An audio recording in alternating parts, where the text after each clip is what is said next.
Happy New Year, everybody. This is your lovable, wacky, barely intelligible, currently intoxicated, horny, unhinged host. Yeah, that's right. I'm getting into the New Year's spirit with the help of some pretty strong wine, and I want to do a special New Year's episode that's a single take, barely edited, beautiful mess for fun. So basically like 60% of the episodes I've done already. On this episode, I'm going to give you a preview of what I'm currently working on for the month of January, what I'm planning for February, upcoming horror movies I want to check out, a random horny rant about the female characters of the Resident Evil video game series, and whatever tangents I go on from there. So strap in or strap on if that's the way you like to party, and let's fucking go. Next up, some upcoming horror films I want to see, starting off with the Wolfman remake. Now, I got some concerns since I saw the trailers for it, but I'm holding out hope it will be good. Please be good.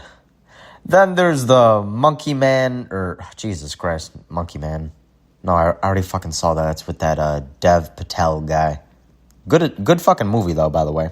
No, there's Jesus Christ. This is what happens when I'm like 3 cups of wine in. What the fuck was I talking about? Oh, yeah, monkeys. There's the Monkey movie based on the Stephen King novella and that creepy fucking cymbal-banging monkey toy. The preview for that looked kind of cool, actually. Then there's Megan 2.0 that I'm pretty excited to see since the first one was pretty fun. And then there's this new Valentine's Day horror slasher film coming out this February called Heart Eyes that looks cool as fuck. It's a stupid-ass title that me and the boss make fun of, and yes, I know it's named after the killer since he has those freaking heart-shaped eyes on his mask or whatever the hell, but holy fuck, did they just name this movie by throwing darts at a fucking wall? Give me a look at the script, and I bet I can come up with something better within 10 minutes after reading that shit. Then there's 28 Years Later, the sequel I thought I'd be dead by the time it comes out, so Lord willing I won't be when it does finally release this year. Then there's the new Fear Street Prom Queen movie that Netflix is coming out with, which sounds good, and I'm glad they're doing more adaptations of the Fear Street books. I hope they keep it up, personally. Big fan.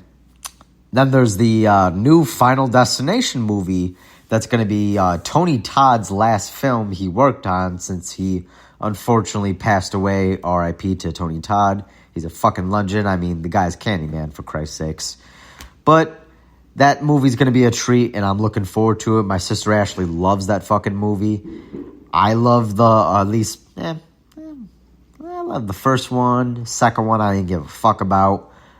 Third one, I liked a lot. That was the roller coaster one. Fourth one was so bad, it's good.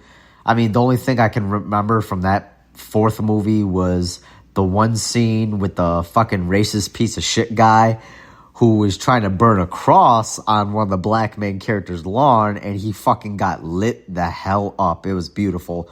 All while Why Can't We Be Friends was playing. Perfect song choice, by the way. And the only other scene I remember in Final Destination 4 when this hot-ass girl was riding the fuck out of one of the main guys at the community pool. And I gotta tell you, well, he's one lucky son of a bitch. Oof, because dang. She was riding the shit out that motherfucker. She was riding him like Seabiscuit. This was a great idea to have wine while recording. Let's see, what else? Oh yeah, there's the fourth I Know What You Did Last Summer movie with Freddie Prinze Jr. and Jennifer Love Huge Tits. That's because you have big jugs. Mama! Excuse me. I mean Hewitt coming back to the series. Thank Christ, because that third movie was cancer-inducing. That was so terrible, I think you gave me cancer. Then there's the new Predator Badlands movie, which, I mean, come on, sign me the fuck up now. That last Predator movie called Prey, funny enough, was great, and I love the fact that it was a period piece.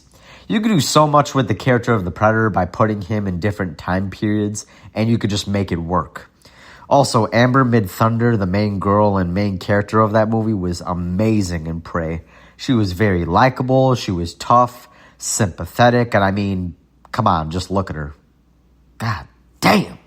The last upcoming horror flick I can think of that I saw a preview very recently of is Death of a Unicorn, a killer unicorn movie. Now, As fucking ridiculous as that sounds, it also could be a campy, fun horror comedy classic.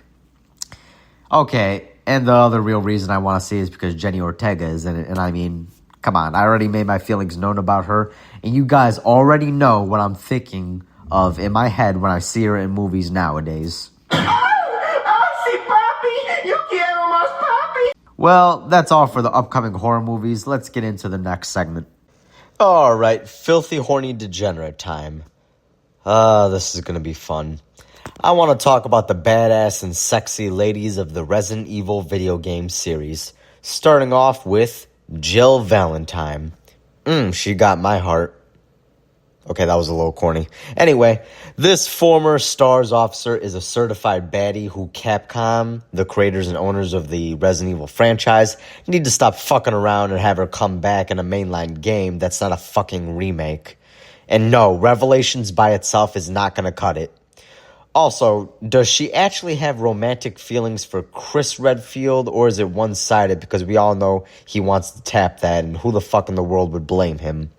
They even allude to that in that middle-of-the-road movie, Welcome to Raccoon City, but that film is a whole conversation for a whole nother day. Last thing about Jill that I always got the vibe about her is that she comes across as she fucks hard. Like, I would be sore after hooking up with her. Totally worth it, though. Next up is Rebecca Chambers. She is fucking adorable, and Capcom doesn't appreciate her at all. And apparently the creator of the series, Shinji Mikami, didn't even want to put her in the fucking original game to begin with, I say, if that is true, what the fuck is wrong with you? There's nothing wrong with Rebecca as a character in Resident Evil 0, the prequel game set a day before the events of the OG, makes her the main star, no pun intended, and she killed it and definitely holds her own as a main character. Also, low-key, I feel like she's the freaky type, which is an additional thumbs up. Next up, and now she's my personal favorite female character of the Resident Evil franchise, Claire Redfield, the little sister of the other OG protagonist, Chris Redfield. Claire is my favorite Resident Evil female character, even above Jill, which is saying a lot since I love Jill. Claire is so sweet and caring towards the character of Sherry Birkin, a little girl she just met, and she's just a light-in-the-dark type of character that makes her so lovable. She got these motherly instincts toward a kid she's known less than a freaking day for, and she's dedicated to helping her and keeping her safe in Resident Evil 2, their debut game. And her chemistry with the other main protagonist, Leon Kennedy, is fucking incredible, especially in the remake where it's even more romantic than it is in the original Resident Evil 2. This wine is starting to get to me. Oof. She's also tough as fuck for a 19-year-old woman who, after her brother, a hardened military vet and special operations police officer, goes missing, she fights through a city full of zombies to look for answers armed with nothing but a fucking combat knife when you first start playing as her.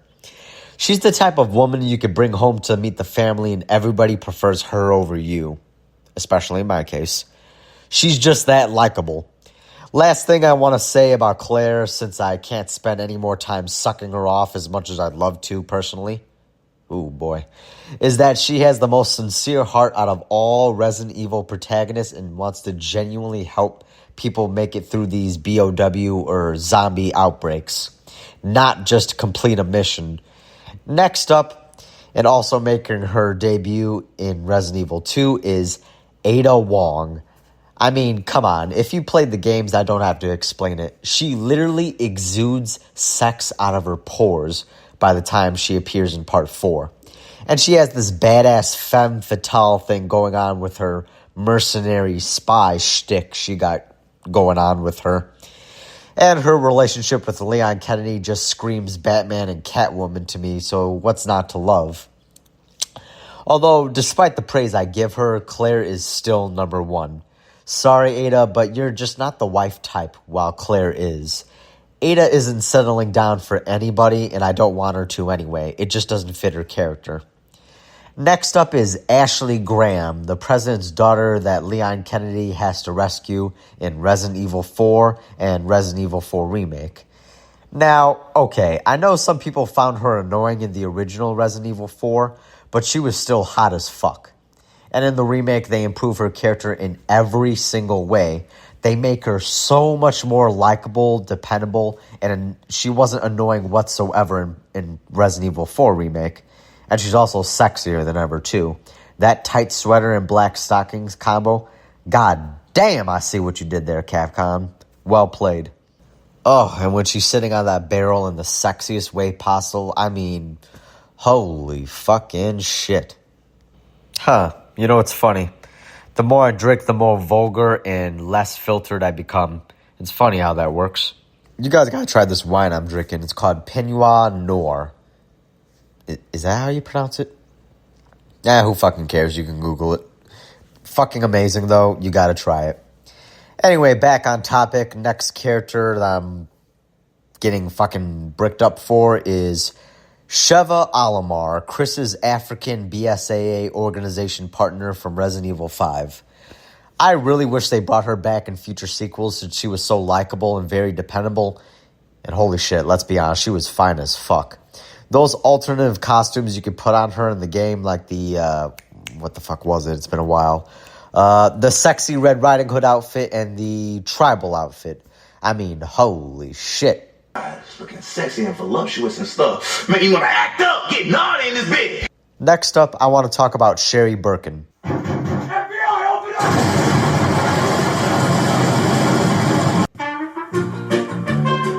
up! Calm the fuck down. I'm referring to Sherry in Resident Evil 6 when she's 26 years old. Not from Resident Evil 2. If you guys thought that, whoever thought that, Jesus Christ, you have fucking problems.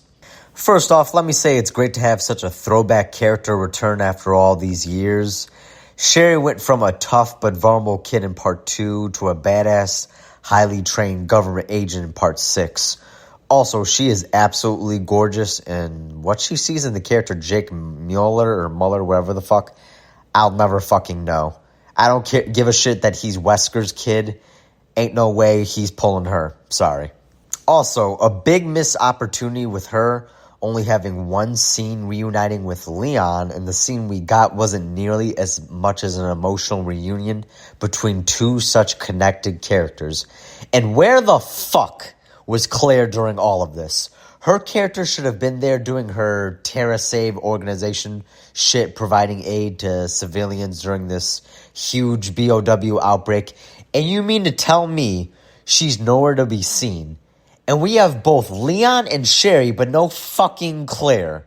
This would have been an incredible reunion, but Capcom dropped the fucking ball writing Resident Evil 6. Fucking Christ on a cracker, how could you fuck that up? It's fucking beyond me. Like, come on, dude. Like, how the fuck do you not include her character in Resident Evil 6 when it's a big fucking reunion game between past, Resident Evil protagonists? You got Chris coming back. You got Leon coming back. You got Sherry coming back. But you mean to tell me fucking Jill and Claire are nowhere to be seen? Get the fuck out of here. Also, see how I keep going back to Claire? I told you she's wife material. Last thing I want to say about Sherry Birkin is that, like Rebecca Chambers and Jill, all of them need at least one more mainline sequel appearance. Sherry's such an interesting character with her background, and I need to see that trio of Leon, Claire, and Sherry one more time. Capcom, if you're listening to this, which I highly fucking doubt, I mean, who the fuck am I? Come on, get on that. Jesus Christ. Ugh, I need another swig of wine. Oh, I already downed my whole glass. Time to pour another one. Alright, time to move on to another random Resident Evil topic before I get too excited and goon all over the place. Have fun picturing that, by the way. Let me think. I got one. The whole who would win in a fight debate between Chris and Leon. Now, yeah, I know they technically did fight extremely briefly in Part 6, but that ended in a draw, literally with them drawing pistols on each other due to a misunderstanding. Now, I'm going to keep this short and sweet.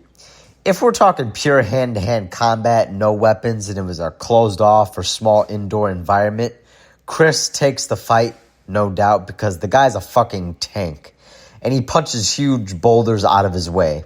Yes, that actually did happen in Resident Evil 5, and it was fucking glorious. However, if the fight was outdoors with plenty of space to maneuver, Leon takes it due to his amazing reflexes and special agent training. Both are amazing fighters. I wanted to emphasize and hype them both up. Also, did I mention Chris punched a fucking boulder? It is absolutely astounding how he did that. Look it up. Swear to God.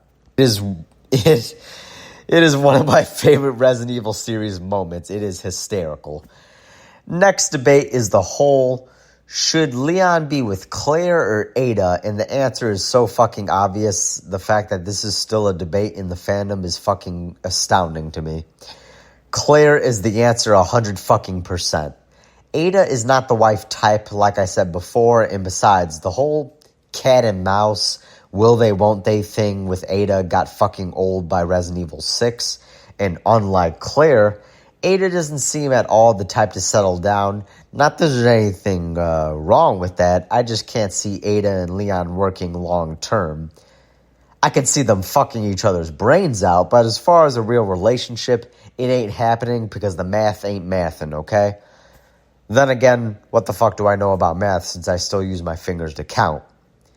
The next Resident Evil topic I want to mention is, why the fuck can't we get a true to the source material adaptation of Resident Evil in live action film or television?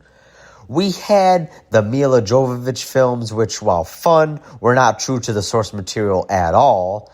And then there was the fucking dog shit Netflix show that I swear to God had nothing to do with Resident Evil, and being connected to the series was a fucking afterthought. That could have been its own series, and if you take out the references to Resident Evil and change around the names, this was its own thing clearly, but they just said, fuck it, and they just slapped the Resident Evil name on it to get views. The closest we got to a true to the source adaptation is the film Welcome to Raccoon City, and fuck me, they dropped the ball. They combined the story of Resident Evil 1 and 2 into one movie and absolutely butchered the characters, especially Leon. What the fuck? The craziest part is Leon was apparently the director's favorite character according to him, and yet in his movie, Leon is an absolute fuck up and a useless fucking prick. Meanwhile, they made Claire this generic badass female type and took away all her sweetness and motherly instincts and care towards other people. She just seems angry the whole fucking movie, and her relationships with Leon and Chris were absolutely fucked. They wasted a perfectly good actress in her too. The series of games have been around as long as I've been alive, since 1996. And you're fucking telling me they can't adapt it faithfully yet? Holy shit. Well, I need to calm down, and this wine is going to make me pass the fuck out. So, Happy New Year's, everyone. I hope you enjoyed this shit show drunken episode, and I can't wait to kick off the new year with more. Thank you for listening, and until next time, this has been Adam the Movie Guy, wishing you a Happy New Year's, and peace out. I need more wine.